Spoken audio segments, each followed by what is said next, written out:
Hi, நான் உங்கள் Naveen Vigneshwar. So எப்படி இருக்கீங்க எல்லாரும்? எல்லோரும் லவ் ஸ்டோரியிலேருந்து வெளில வந்தாச்சா?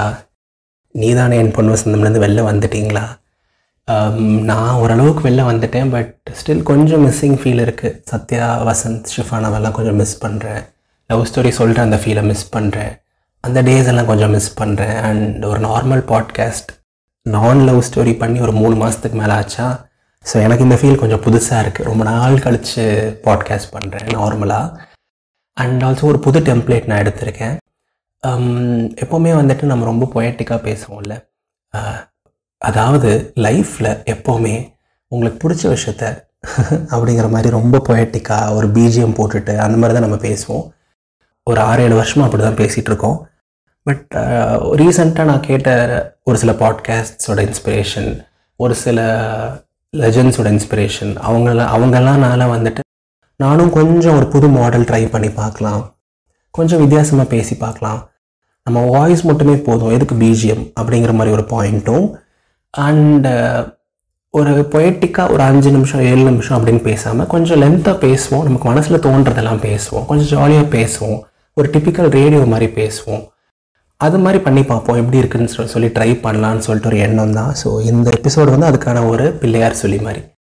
ஸோ இது எப்படி இருக்குது, இது எப்படி போகுதுங்கிறத பொறுத்து தான் வந்து இது வந்து எந்த அளவுக்கு பண்ண போகிறோம், இல்லை மறுபடியும் முன்ன மாதிரி போக போகிறோமா அப்படிங்கிறத வந்து இதை வச்சு தான் டிசைட் பண்ண போகிறேன். ஸோ மேபி மிக்ஸ்ட் ஆஃப் போத்தும் இருக்கலாம், இல்லை இதே மாதிரி தான் அப்கமிங் எபிசோட்ஸும் இருக்கலாம். எப்படி இருக்குன்னு சொல்லிட்டு நீங்கள் சொல்லுங்கள். பட் நாம் இன்னைக்கு வந்து ஃபஸ்ட் என்ன பேச போகிறோம், எதை பற்றி பேச போகிறோங்கிறத நான் சொல்கிறேன், சரிங்களா? ஃபீட்பேக்லாம் நம்ம அப்புறமா பார்க்கலாம். ஸோ என் லைஃப்பில் நடந்த ஒரு விஷயம், அது மூலமாக நான் கற்றுக்கிட்ட ஒரு விஷயத்தை தான் நான் ஷேர் பண்ண போகிறேன். அண்ட் உடனே வந்துட்டு இது ரொம்ப மோட்டிவேஷன் ஸ்டோரியாக இருக்கும், ரொம்ப அப்படி இன்ஸ்பைரிங்காக இருக்கும் அப்படிலாம் இல்லை, ஒரு ஜாலியான ஒரு கதை தான். அண்ட் அதுலேருந்து எனக்கு சின்ன சின்ன லேர்னிங்ஸ் இருந்துச்சு. ஸோ அதை ஷேர் பண்ணலான்னு சொல்லிட்டு ஒரு எண்ணம் தான், ஓகேங்களா? ஸோ லாஸ்ட் மந்த் வந்து நான் ஊருக்கு வந்திருந்தேன், ஒர்க் ஃப்ரம் ஹோம் வாங்கிட்டு செப்டம்பரில். ஸோ நான் வந்து ஐடியில் ஒர்க் பண்ணுறேன் சென்னையில். ஐ stay in a hostel. And எங்கள் ஆஃபீஸ் வந்து அப்பப்போ ஒர்க் ஃப்ரம் ஹோம் ப்ரொவைட் பண்ணுவாங்க, ஒரு ஃபியூ டேஸ்க்கு இல்லை ஒரு 1 or 2 வீக்ஸ்க்கு அந்த மாதிரி. நான் ஒரு 2 மாதம் ஆயிருந்துச்சு ஊருக்கு வந்து. சரி, ஓகே நம்ம ஊருக்கு வரலாம், ப்ளஸ் எப்போதானே வரோம், ஒரு 10 days இல்லை 2 weeks இருந்துட்டு வரலான்னு சொல்லிட்டு எங்கள் மேனேஜர்கிட்டையும் கேட்டு அப்ரூவலும் வாங்கிட்டு நான் வந்துட்டேன், ஓகேங்களா? ஸோ லிட்ரலி 13 days ஊரில் இருக்கிறதா அந்த பிளான். இருந்துட்டு நல்லா ரிலாக்ஸ் பண்ணிவிட்டு நல்லா மைண்ட் அண்ட் பாடியை ரெஃப்ரெஷ் பண்ணிவிட்டு அப்புறம் திரும்பி சென்னை போகலாங்கிறது தான் ஒரு பிளான். அண்ட் பை த வே நான் ரொம்ப எமோஷனல் பர்சன்லாம் கிடையாது, ரொம்ப ஹோம்சிக்கார பர்சனும் கிடையாது. எங்கே இருந்தாலும் அடாப்ட் பண்ணிப்பேன், எங்கே இருந்தாலும் ஐல் பி ஹாப்பி தான். So very practical too, because லைஃப்னால் இப்படி இருக்கணும், இது இப்படி தான், இந்த வயசுக்கு மேலே இங்கே தான் இருந்தாகணும், என்ன பண்ணுறது அப்படிங்கிற மாதிரி இருக்க ஒரு பர்சன் தான். ரொம்ப வந்து யோசிக்க மாட்டேன், சரி வீட்டை விட்டு போகிறோமே, இல்லை வீட்டில் இருக்க இவ்வளோ நாள் இருக்குமே யோசிக்கிற பர்சன் கிடையாது. பட் ஏனோ தெரியல, இந்த டைம் வந்து நான் வீட்டில் இருக்கும்போது வந்துட்டு நான் ரொம்ப அட்டாச் ஆகிட்டேன் வீடு கூட.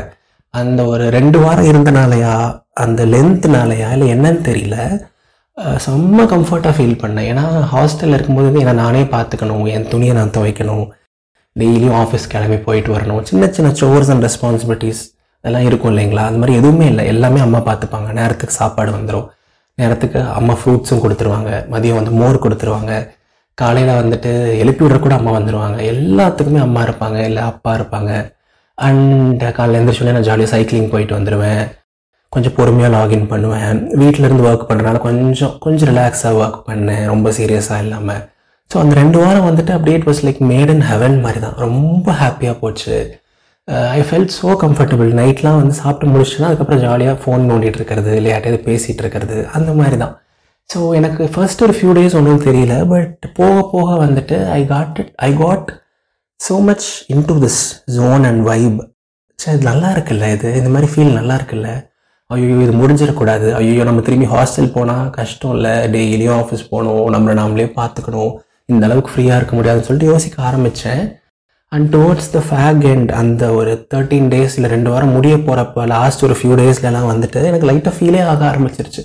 ஐயோ கிட்ட வருது, ஐயோ அந்த நாள் கிட்ட வருது. ஐ திங்க் ஒரு செவ்வாய் இல்லை புதன் போல் நான் ரிட்டர்ன் கிளம்புனேன்னு நினைக்கிறேன். ஐயோ அந்த நாள் கிட்ட வருது, ஐயோ நம்ம சீக்கிரம் கிளம்ப போகிறோம் அப்படின்னு சொல்லிட்டுலாம் யோசிக்க ஆரம்பித்தேன். It was very unlike me. நான் அப்படி பண்ண மாட்டேன் ஜென்ரலாக. அண்ட் கடைசி நாள்லாம் வருது அப்படிங்கும்போது வந்துட்டு ஐ வாஸ் விசிபிளி எமோஷ்னல். ஐயோ இந்த கம்ஃபர்ட் ஜோனை மிஸ் பண்ண போகிறோமே, ஐயோ இந்த ஃபீலை மிஸ் பண்ண போகிறோமே அப்படின்னு சொல்லிட்டு. Because I generally don't think this way. I will be very practical. ஒரு 20s and 30s வந்து நம்ம ஒரு பெரிய சிட்டியில் இருக்கணும், நிறைய பீப்புளை எக்ஸ்ப்ளோர் பண்ணணும், டிஃப்ரெண்ட்டான கல்ச்சர்ஸ்லாம் எக்ஸ்ப்ளோர் பண்ணணும். ஊர்லேயே இருந்து என்ன பண்ண போகிறோம், வீட்லேயே இருந்து என்ன பண்ண போகிறோம், 4 செவத்துலேயே இருந்து என்ன பண்ண போகிறோம் அப்படின்னு யோசிக்கிற ஒரு பர்சன் தான். பட் அந்த 2 வாரம் நான் பயங்கரமாக மாற்றி கடைசி நாள் கிளம்புறப்போ வந்துட்டு இன்னொரு 2-3 days எக்ஸ்டெண்ட் பண்ணலாமா, இன்னொரு ஒரு நாள் இருக்கலாமா, பார்ட்டிக்கு உடம்பு சரியில்லை போயெல்லாம் சொல்லலாமான்லாம் யோசிச்சுட்டு இருந்தேன். பட் இல்லை, நம்மளை ட்ரெஸ் பண்ணி ஒர்க் ஃப்ரம் ஹோம் கொடுத்துருக்காங்க, நம்ம திரும்பி டைமுக்கு போயிடணும், let's keep up our words அப்படின்னு சொல்லிட்டு. பட் என்னோடய எமோஷனை வெளில யார்ட்டையும் காமிச்சிக்கல. பிகாஸ் வீட்லேயும் ஆல்ரெடி கொஞ்சம் எமோஷனில் தான் இருந்தாங்க நான் கிளம்புறேன்னு சொல்லிட்டு. ஸோ அவங்கள கஷ்டப்படுத்த வேணாம்னு சொல்லிட்டு நான் பெருசாக எமோஷன் டிஸ்பிளே பண்ணாமல் எனக்குள்ளேயே கொஞ்சம் வச்சுக்கிட்டு ஒரு மாதிரி தான் இருந்தது. It was not like I was crying and all, but கொஞ்சம் ஒரு மாதிரி தான் இருந்தது, ரொம்பவே ஒரு மாதிரி இருந்துச்சு. கிளம்பி வரும்போது அப்படியே அந்த ரூம் விட்டு வெளில வரும்போதெல்லாம் மறுபடியும் அந்த ரூமை மிஸ் பண்ணுவேன், என்னோடய மார்னிங் ரொட்டீனை மிஸ் பண்ணுவேன், என்னோடய நைட் ரொட்டீன்லாம் மிஸ் பண்ணுவேன்லாம் யோசிச்சுட்டே வந்தேன். அப்புறம் வந்து அன்றைக்கி நைட்டும் கொஞ்சம் ஒரு மாதிரி தான் இருந்துச்சு, அடுத்த நாள் காலையிலேயும் வரைக்கும் ஒரு மாதிரி தான் இருந்துச்சு. ஹாஸ்டல் போயாச்சு, ஓகே, பட் என்ன பண்ண முடியும். மறுபடியும் ஒரு ஹேவிங் செட் ஆல் தட் நான் இன்னும் அதுக்கு அடுத்து 1 வருஷம் கழிச்சு திரும்பி போகிறவங்கலாம் கிடையாது. அடுத்த மாதமே ஊருக்கு போக வேண்டியதுதான். தீபாவளிக்கு வந்து இன்ஃபேக்ட் இந்த எபிசோடு இப்போ எங்கள் ஊரில் தான் ரெக்கார்ட் பண்ணிருக்கேன். பட் இது ஏதோ ரொம்ப எமோஷ்னலாக இருந்த ஒரு ஃபேஸ் அந்த ஒரு வாரம் அப்படின்னு வச்சுக்கோங்களேன். ஸோ அப்புறம் வந்துட்டு என்ன ஆச்சு, அந்த நாளில் தான் ஒரு மேஜிக் நடந்துச்சு. அவ்வளோ எமோஷ்னலாக இருந்த ஒரு பர்சனுக்கு, அவ்வளோ யோசிச்சு மிஸ் பண்ணிட்டு இருந்த ஒரு பர்சனுக்கு, வீட்டை மிஸ் பண்ணிட்டு இருந்த ஒரு பர்சனுக்கு ஒரு மேஜிக் நடந்துச்சு. ஸோ சென்னை போயிட்டு ஆப்வியஸாக ஆஃபீஸ் போகணும். இட்ஸ் ஒர்க் ஃப்ரம் ஆஃபீஸ் போனால் ஃப்ரெண்ட்ஸ் இருப்பாங்க, கொலீக்ஸ் இருப்பாங்க, மேனேஜர் இருப்பாங்க. ஸோ அவங்க கூடலாம் கொஞ்சம் இன்ட்ராக்ட் பண்ணணும், பேசணும். So it will be both ஒர்க்கும் இருக்கும், ஃபன்னும் இருக்கும். கரெக்டுங்களா? ஸோ அன்றைக்கி பார்த்தா ஆஃபீஸில் ஒரு சின்ன இஷ்யூ, டிஃபெக்ட் மாதிரி போயிட்டு இருந்துச்சு எங்களோட ஃபங்க்ஷனாலிட்டியில். ஸோ அதை உட்காந்து கொஞ்சம் நேரம் பார்க்குற மாதிரி இருந்துச்சு, கொஞ்சம் சீரியஸாக ஒர்க் பண்ணுற மாதிரி இருந்துச்சு. நானும் என் ஃப்ரெண்டும் உட்காந்து கொஞ்சம் நேரம் பார்த்துட்டு இருந்தோம். அப்புறம் டீம் மெம்பர்ஸ்லாம் வந்தாங்க, அவங்க கூட பேசிகிட்டு இருந்தோம். ஃபஸ்ட்டு ஒரு 1/2 hour 45 minutes எனக்கு ஒரு மாதிரி ரஃப்பாக, ஒரு மாதிரி ரஸ்டியாக நான் ஃபீல் பண்ணேன். அதுக்கப்புறம்லாம் பார்த்தீங்கன்னா வந்துட்டு ஐ ஃபெல்ட் வெரி, எதுவுமே மைண்டில் இல்லை. இந்த இஷ்யூ போயிட்டு இதை சீக்கிரம் ஃபிக்ஸ் பண்ணணும், இதை வந்து நம்ம கரெக்டாக டெலிவர் பண்ணணும், இதை நம்ம ப்ராப்பராக பார்க்கணும், நாம் இங்கே இருக்கிற மொமெண்ட்டை என்ஜாய் பண்ணணும். Because I am always a live in the moment person rather than ரொம்ப ஃபியூச்சரிஸ்டிக்காக யோசிக்கிறதுல, ரொம்ப பாஸ்ட் பற்றி யோசிக்கிற பர்சன் கிடையாது. நான் mostly live in the moment person தான். ஒரு விஷயத்த பண்ணுறோமா அதில் முழுசாக இருக்கணும், ஒரு விஷயத்த நம்ம யோசிக்கிறோமா அதுக்கு ஜென்யூனாக இருக்கணும். ஸோ அப்படி இருக்கிற பர்சன் தான். ஸோ எனக்கு நேச்சுரலாகவே வந்துட்டு அந்த பிஸி, அன்றைக்கி வந்து நான் ஷார்ட்டாக சொல்லணும்னா I was very busy with the work I was doing. And somehow அப்படியே சொடக்கு போட்டேன். உங்களுக்கு எப்படி அந்த சவுண்டு கேட்டுச்சுன்னு எனக்கு தெரியல. அப்படியே டக்குன்னு அந்த டைம் போயிடுச்சு, அந்த நாளே முடிஞ்சிருச்சு. பை ஈவினிங் எனக்கு வந்து ரியலைஸ் ஆகுது, ஆமாம் இல்லை, நம்ம இன்னைக்கு காலைல வரைக்கும் வீட்டை அவ்வளோ மிஸ் பண்ணோம். பட் எனக்கு இந்த ஒரு லாஸ்ட் ஒரு 5-6 hours எதுவுமே தோணலையே அப்படின்னு எனக்கு தோணுச்சு. And again I was back to practicality. Emotional செல்ஃப்லேருந்து ஒரு ரேஷ்னல் செல்ஃபுக்கு வந்தேன். அந்த ஒரு எமோஷ்னல் மொமெண்ட்ஸ்லேருந்து கொஞ்சம் தெளிவாக யோசிக்கிற மொமெண்ட்ஸுக்கு வந்தேன். ஆமாம்ல, நம்ம இங்கே இருக்கிறது தானே கரெக்டு, ஆர் அட்லீஸ்ட் 2 பக்கம் இருக்கிறது தானே கரெக்டு. இங்கே வந்து டிஃப்ரெண்ட் கைண்ட்ஸ் ஆஃப் பீப்புளை பார்க்குறோம், ஃப்ரெண்ட்ஸ் கிட்ட இருந்து நிறையா கற்றுக்குறோம், சென்னையில் இருக்கோம், அப்போ அங்கே வெளில போகிறோம். ஊரில் வந்து கொஞ்சம் ரெஸ்ட்ரிக்டடாக இருக்கணும் வீட்டில் இருக்கும்போது, அங்கே இருக்க ஃபீல் வேறு. ஸோ லைஃபுக்கு 2மே தான் வேணும். பட் சம்பவம் நேற்று கொஞ்சம் எமோஷ்னலாக நம்ம கேரியவே ஆகிட்டோமோ அப்படிங்கிற மாதிரி தோணுச்சு. And I was able to come out of all that home sickness and loneliness in few hours. Yes, literally few hours. Because I was busy, because I was doing work. But இதே மாதிரி சிமிலரான சுச்சுவேஷன்ஸில் நான் இருந்திருக்கேன். வேறன் ஒரு டஃப்பான ஒரு டைமில் நான் இருக்கும்போது எனக்கு ஜாப் ரொம்ப ஹெல்ப் பண்ணியிருக்கு. ஜாபோ இல்லை இதயத்தின் குரலோ இல்லை பீயிங் பிஸி எனக்கு ரொம்ப ஹெல்ப் பண்ணியிருக்கு. அந்த நாள் ஆரம்பிக்கும் போது ஏதோ ஒரு ஃபீலில் எதையோ மிஸ் பண்ணுற மாதிரி, இல்லை ஒரு பிரேக்கப் கோ த்ரூ பண்ணிகிட்டு இருக்கும்போது, ஒரு ஒன் சைடில் கூட பெயினில் இருக்கும்போது, இல்லை ஒரு ஃபினான்ஷியல் ஸ்ட்ரெஸ்ஸில் இருக்கும்போது, நிறையா டைம் அந்த நாள் ஆரம்பிக்கும் போது ஒரு மாதிரி இருக்கும். அந்த நாள் ஃபுல்லாக பிஸி ஆனதுக்கப்புறம் ஈவினிங் வந்து டோட்டலி வேறு மாதிரி இருக்கும். இதையா நம்ம யோசிச்சுட்டு இருந்தோம், இதையா போட்டு பெருசாக நினச்சிட்டு இருந்தோம். பெரிய மலை மாதிரி தெரிஞ்சது இப்போ ஒரு சின்ன கல் மாதிரி தெரியும் சாயங்கால நேரம்லாம் ஆயிடுச்சுன்னா. அண்ட் இதையும் நான் ஃபீல் பண்ணியிருக்கேன். Sometimes I have been jobless also, sometimes I have been in long leaves also, medical லீவ்ஸில் இல்லை ஹெல்த் இஷ்யூஸ்லாம் அப்பப்போ இருக்கும்போது. அந்த மாதிரி டைம்லலாம் வந்துட்டு சிங்கிள் தாட் இல்லை எமோஷன் வந்து அக்ராஸ் டேஸ், அக்ராஸ் வீக்ஸ் கூட எனக்கு இருந்திருக்கு. ஒரே தாட், ஒரே எமோஷன், ஒரே ஃபீல் ஆர் ஒரே ஃபியர். ஸோ அதுவும் எனக்கு இருந்திருக்கு. அப்போ தான் நான் லைஃப்பில் ரியலைஸ் பண்ணேன் being busy or just keep moving வந்து லைஃப்பில் எவ்வளோ இம்பார்ட்டன்ட்னு சொல்லிட்டு. அந்த ஒரு எமோஷன், நான் வீட்டை மிஸ் பண்ணுற எமோஷன்லேயே ஸ்டக் ஆகிருந்தேன், அதே ஃபீல்ட்லேயே நான் இருந்திருந்தேன் அப்படின்னா அடுத்த நாள் நான் ஆஃபீஸ் போகாமல் லீவ் போட்டிருந்ததா கூட அந்த நாள் ஃபுல்லாக அதே ஃபீல்டில் தான் நான் இருந்திருப்பேன். இன்ஃபேக்ட் இன்னும் கொஞ்சம் எக்ஸாஜரேட் ஆகி இன்னும் அதிகமாக ஃபீல் பண்ணிட்டு இருந்திருப்பேன். நான் பெருசாக எதுவுமே பண்ணல, என்னோட வேலையை தான் நான் பார்த்தேன். But that helped lot. நான் கொஞ்சம் பிஸியாக இருந்தேன். That helped lot. ஸோ இது எனக்கு மட்டும் இல்லை, உங்கள் எல்லாருக்கும் பொருந்தும் நான் நினைக்கிறேன். ஜஸ்ட் கீப் யுவர் செல்ஃப் பிஸிங்க, just keep yourself busy. எனக்கு வந்து ஆஃபீஸ் ஹெல்ப் பண்ணுச்சு, உங்களுக்கு வந்து அது ஆஃபீஸாக இருக்கலாம், காலேஜாக இருக்கலாம், ஸ்கூலாக இருக்கலாம், அடுத்து வரப்போகிற ஒரு எக்ஸாமாக இருக்கலாம், நீங்கள் அடுத்து பண்ண போகிற ஒரு ப்ராஜெக்டாக இருக்கலாம், இல்லை நெக்ஸ்ட் பிக் திங் இன் லைஃபாக இருக்கலாம், ஜஸ்ட் எங்கேயாவது வெளில போயிட்டு வரதாக இருக்கலாம், just taking your mind out of இட்டாக இருக்கலாம். ஸோ என்னவா வேணால் இருக்கலாம். But just keep yourself busy and keep moving. ஒரே இடத்துல இருக்காதீங்க, ஒரே எமோஷனில் இருக்காதீங்க, ஒரே விஷயத்தில் ஸ்டக்காகி இருக்காதீங்க. இந்த மாதிரி வந்து மூவ் ஆகிட்டே இருக்கிறத வந்துட்டு எமோஷன்ஸை எனக்கு தெரிஞ்சு நல்லா ரெகுலேட் பண்ணி விடுது.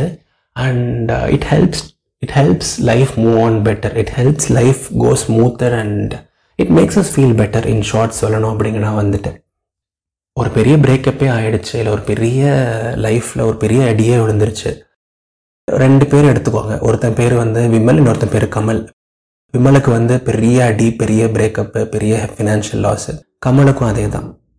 ஸோ இப்போ விமல் வந்துட்டு என்ன பண்ணுறான், நான் வந்து இந்த ஃபீல்ட்லேயே தான் இருக்க போகிறேன், எனக்கு ரொம்ப கஷ்டமாக இருக்குது, நான் வேலைக்கு போகிறதில்ல, இல்லை காலேஜ் போகிறதில்ல, இல்லை படிக்க போகிறதில்ல, இந்த செம் அரியர் வைக்க போகிறேன் அப்படி இப்படின்னு சொல்லிட்டு ஒரே ரூம்லேயே பூட்டிட்டு ரூம்லேயே அடைஞ்சு கிடக்கிறான். கமல் என்ன பண்ணுறான், எஸ் இதெல்லாம் நடந்துருச்சு, பட் எனக்கு லைஃப்பில் ரெஸ்பான்சிபிலிட்டிஸ் இருக்குப்பா, இல்லை இதே மாதிரி இருந்தால் நான் பைத்தியம் பிடிச்சி நான் சும்மா காலேஜுக்கு அது போகிறேன், சும்மா போயிட்டு ஃப்ரெண்ட்ஸை பார்த்துட்டு வரேன், சும்மா போய் கொஞ்ச நேரம் கிளாஸ் அட்டன் பண்ணிட்டு வரேன்னு சொல்லிட்டு அவன் லைஃப்பில் கொஞ்சம் கொஞ்சமாக மூவ் ஆன் ஆக ஆரம்பிக்கிறான். மூவ் ஆன் ஆகல, கொஞ்சம் அவனை பிஸியாக வச்சுக்கிறான். ஒரு 3 மாதம் இல்லை ஒரு 6 மாதம் கழித்து பார்த்தீங்கன்னா விமல் வந்து அதே நிலைமையில் இருப்பான், இல்லை இன்னும் மோசமாக இருக்க சான்ஸ் இருக்குது. பிகாஸ் அவனுக்கு பிஸியாக இருக்க சான்ஸ் இல்லை, அவன் பிஸியாக வச்சுக்கல அவனை. பட் கமலில் வந்து ஏதோ சென்சிபிளாக இல்லை கடவுள் புண்ணியத்தில் அவனை பிஸியாக வச்சுக்கிட்டான். கொஞ்சம் கொஞ்சமாக அடுத்த எக்ஸாமில் ஃபோக்கஸ் பண்ணான், அவனோட ஃபிசிக்கல் ஆக்டிவிட்டியில் ஃபோக்கஸ் பண்ணான், அவனோட பேஷனில் ஃபோக்கஸ் பண்ணான், அந்த பிரேக்கப்லேருந்து வெளில வந்துட்டான். பட் விமல்னால பண்ண முடியல. ஸோ ரெண்டுக்கும் என்னங்க difference? Being busy and being occupied தானே. ஸோ ரொம்ப சிம்பிளுங்க, சப்ப matter salt water. So next time வந்து இந்த மாதிரி ஏதாவது ஒரு டஃப் டைமுக்கு மட்டும் இல்லை, ஜென்ரலாகவே பிஸியாக வச்சுக்கிறது நல்லது தான் என்ன கேட்டிங்கன்னா. ஏன்னா இந்த காலத்தில் நம்ம சும்மாவே ஓவர் திங்க் பண்ணுறோம். வெட்டியாக இருந்தோம்னா an ideal mind is devil's workshop அப்படின்னு சொல்லுவாங்க. ஸோ இஷ்டத்துக்கு யோசிச்சிருவோம். ஸோ அதெல்லாம் எதுவும் வேண்டாம். Just keep yourself busy always. மைண்டை நல்லா ஆக்குபைடாக வச்சுக்கோங்க, உங்களுக்கு பிடிச்சதெல்லாம் பண்ணுங்கள், ஹாப்பியாக இருங்க, ஜாலியாக இருங்க. ஒரே இடத்துல ஒரே எமோஷனில் ஒரே விஷயத்தில் ரொம்ப நாள் ஸ்டக்காக இருக்காதீங்க. Life is beautiful, life is vast and life is amazing. அதை நம்ம என்ஜாய் பண்ணுவோம், ஃபுல்லாக எக்ஸ்பீரியன்ஸ் பண்ணுவோம், நமக்கு பிடிச்ச மாதிரி எல்லாம் பண்ணுவோம். சரிங்களா?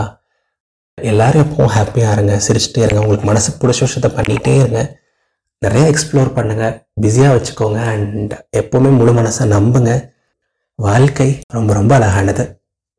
ஸோ இந்த new way of storytelling இல்லை இந்த நியூ வே ஆஃப் நரேஷன் எப்படி இருந்துச்சுன்னு நீங்கள் சொல்லுங்கள்.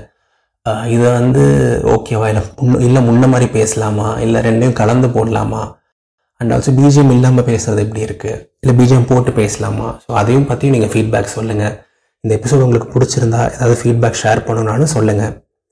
rjnaveenvigneshwar@gmail.com நீங்கள் மெயில் பண்ணலாம், இல்லை நவீன் விக்னேஸ்வர் அப்படிங்கிற என்னோட இன்ஸ்டாகிராம் ஐடிக்கு நீங்கள் டிஎம் பண்ணலாம். மறக்காமல் நீங்கள் லிசன் பண்ணிருக்க ஆப்பில் இதயத்தின் குரலை ஃபாலோ பண்ணி பெல் ஐக்கான் ப்ரெஸ் பண்ணிக்கோங்க. என்னோட எந்த எபிசோடையும் மிஸ் பண்ணாதீங்க. அண்ட் ப்ளீஸ் ஸ்பாட்டிஃபைல அந்த ரேட்டிங்கையும் கொடுத்துருங்க. I will be very very happy. So நம்ம அடுத்த ஞாயிற்றுக்கிழமை இன்னொரு அழகான ஒரு எபிசோடில் இல்லை இன்னொரு அழகான ஒரு கதையில் நம்ம சந்திப்போம். Happy Deepavali every one.